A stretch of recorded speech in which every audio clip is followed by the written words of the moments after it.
So I'm going to attempt to clone my system hard drive.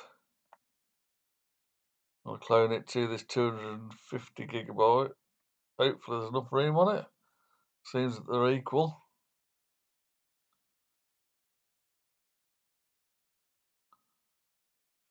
So you just type in yes to confirm.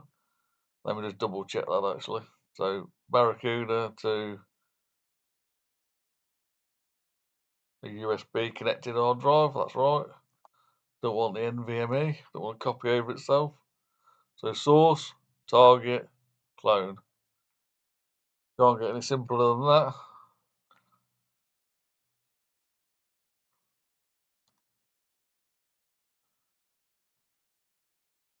So yeah, there you go, it's going to start copying. But also at the same time, I'm going to erase this SD card.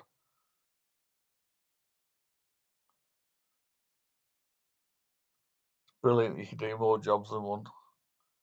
So there you go. It's got 37 minutes to erase and 1 hour to clone. So I'll come back when it's done. Okay, so it's done. Both cloned the hard drive and erased that SD card. So pretty good. I'll try and boot from this CD now, see if it works. I'll let you know in the description if it does.